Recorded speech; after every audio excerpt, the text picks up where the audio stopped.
Good morning! Good morning tayo! Kumusta kayo dyan? Ngayon, ang gagawin natin ay magluluto tayo. Kita mo naman yung gulay ko. Yan. So, i-steamling natin guys. Masarap yan. Para sa aking isda na masarap yan. Diba? Tingnan mo naman yung minarinate ko. Ito daw yung babaeng galonggong. Yan. So, ngayon, mag-i-steam tayo ng gulay. Ayan. At mamaya, magpa-fried rice tayo. Magpa-fried rice tayo mamaya. So, magluluto ako ng fried rice mamaya guys. Dahil baon ko. Ngayon naman ito, i-steam natin. Ayan. So, lagyan lang natin ng konti. Ito naman, lagyan natin ng manteka. Para, pagprito na tayo ng isda.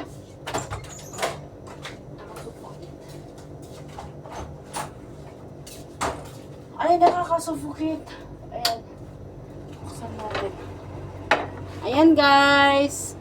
Pinapainit ko ang aking palayok para magprito ng isda. Yan. Lagyan natin ng manteka. Ubusin na natin yung manteka.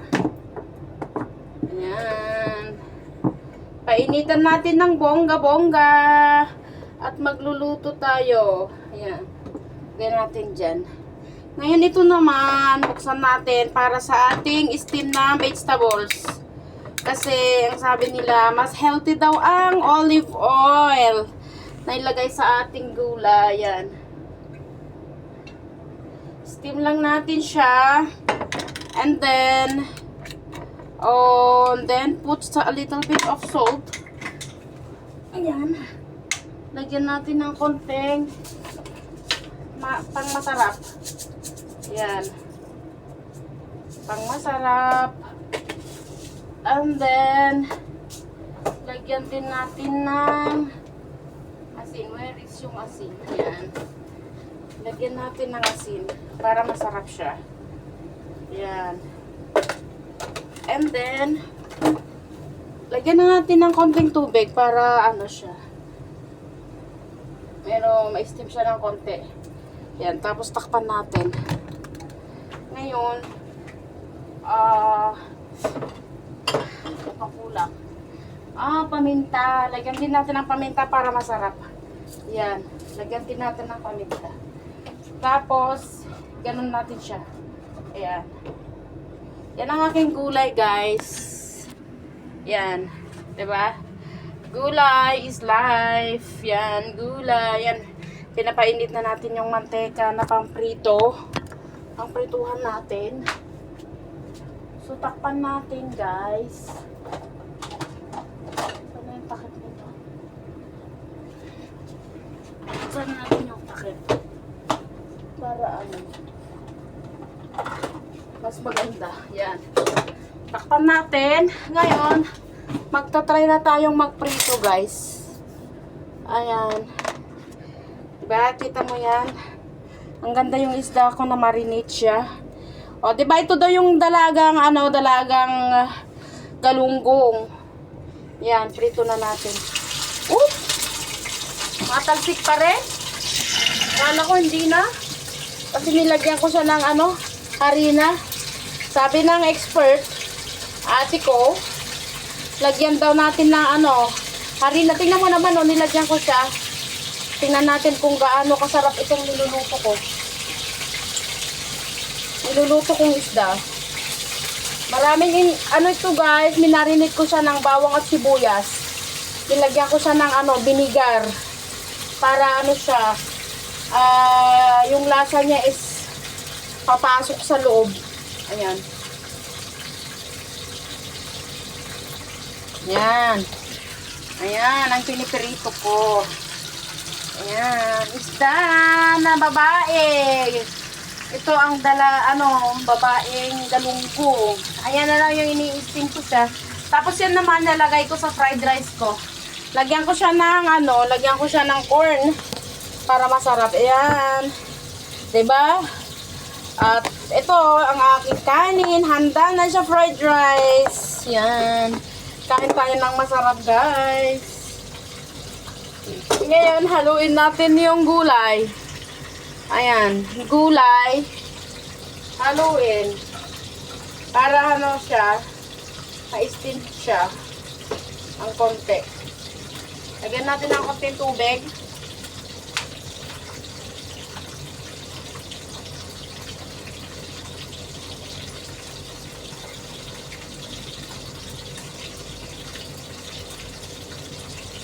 Ang sarap ng amoy niya, guys. Ang sarap-sarap.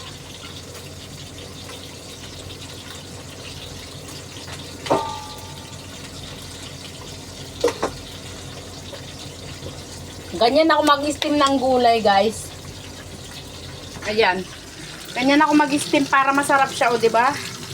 Yan, kailangan nating kailangan nating maging healthy sa pagkain dahil hindi naman na tayo babata. So, kailangan nating maging conscious sa ating mga kinakain, di ba? Ngayon, lilinis.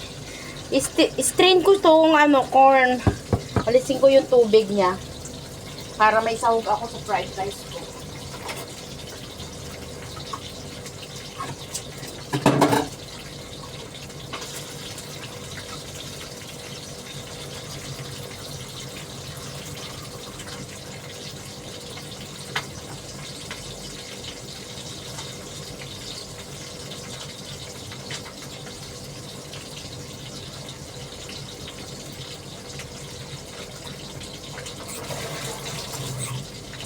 There is something in your eyes. Masarap ng aking pagkain. Masarap na masarap. Ang inihanda kong pagkain. Yan. Siset aside natin to kasi pang next day pa natin to. Ayan. Konti lang ilagay natin sa ating fried rice. Kailangan makulay ang ating pagkain.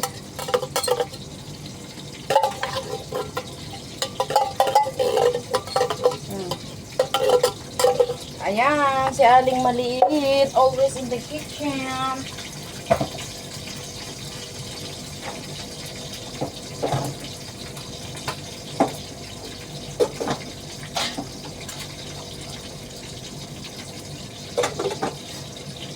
Babaunin ko kasi yan, guys. So, yan.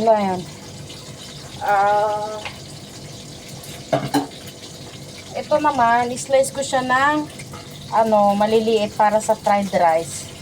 Para may kulay siya. Ayan. Magawa tayo ng fried rice. Lagyan natin ng corn. Lagyan natin ng itlog. Para yan masarap na baon. Kailangan natin kakain ng masarap, guys. Habang tayo ay nagtatrabaho, we need to eat good food. Yan.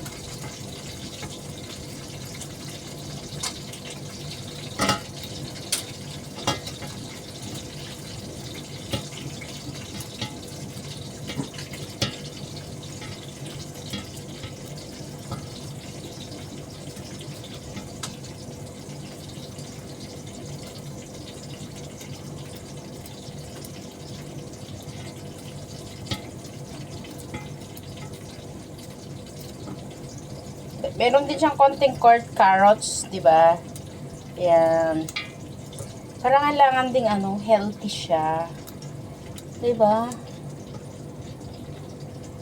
Healthy ang ating kain. Ayan. Babaliktarin na natin yung So, ito naman, pwede na natin patayin. Patayin na natin siya. Ayan. Ngayon, dahil kailangan na nating baliktarin yung isda. Ayan. Babaliktarin natin. Yan natin. Ayan! Ang ganda ng kulay. Papatikim ko talaga itong ano, pinirito ko sa aking kapatid. So, i-rate niya guys. Ito yung parang ano, alam niyo yung gumagawa ng ano, ng galunggong. Ito siya guys. Ayan, 'di ba? Ang ganda. Hindi pa siya masyado to.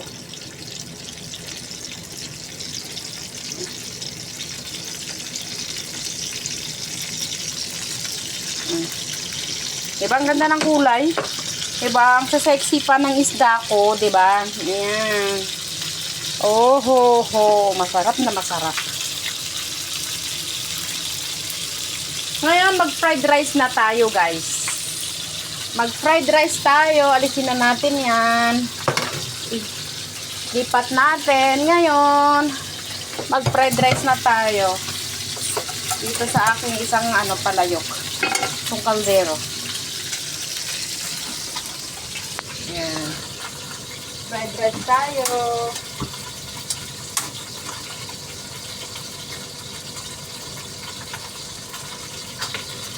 So, ang gagamitin naman natin doon sa fried rice natin is ano, olive oil.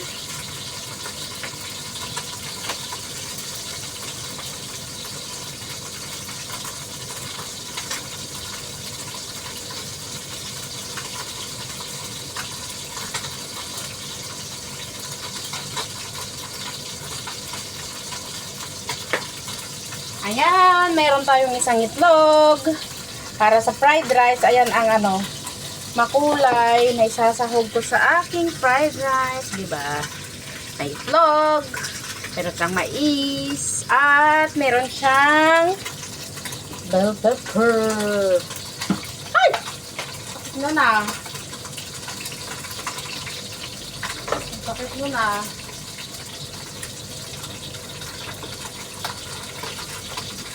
Ngayon, lagyan na natin ng oil.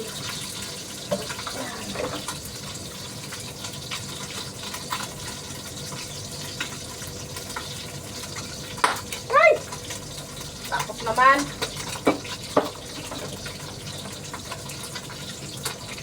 Ngayon, lagyan na natin ng bawang at sibuyas. Yung fried rice natin. Ay! Tapos na apoy. Natutulog.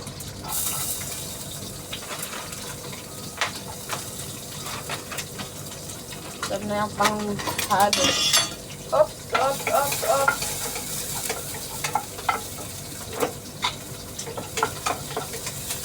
Ayan. Lagyan na natin yung dito para makita nyo. Ayan. Para hindi masunog yung sasahog ko, guys. Lagyan na natin. Ito yung pansahog ko. Oh, diba?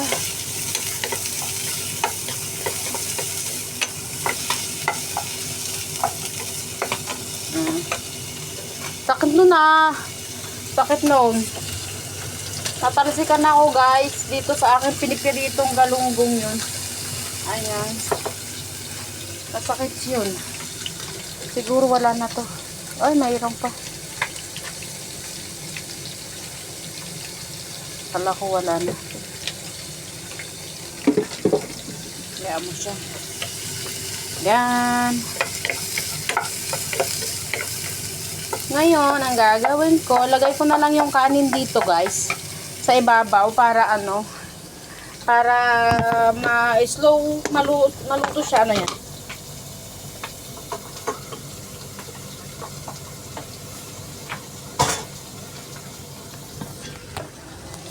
So, yan ang aking fried rice, di ba?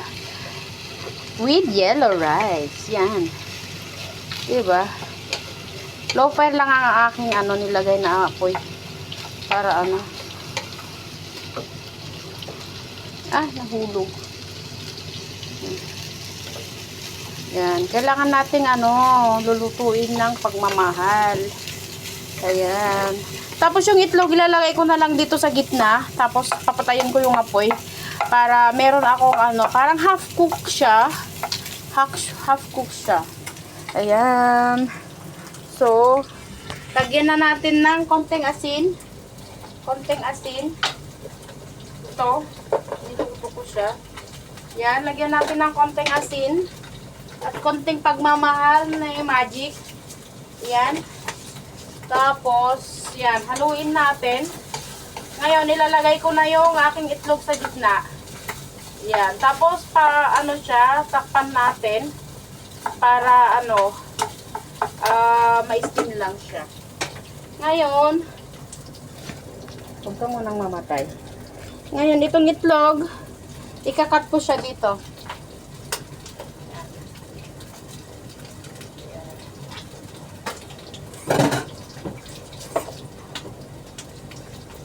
Tingnan mo guys, yan. Yan ang aking fried rice. Yay! Sarap-sarap. Fried rice. Yan. Ngayon, tatakpan na natin. Ayan. So, pwede na nating patayin para, ma-steam lang yung itlog. Gusto ko kasi yung half cook. Yan ang aking fried rice version. Daisy version fried rice. Ngayon, pagpapatuloy na ng ating paglilitis sa ating mahiwagang babaeng galunggong. Yan. Super na siyang na-frito. Na-frito siya. See you guys in the next episode of my cooking.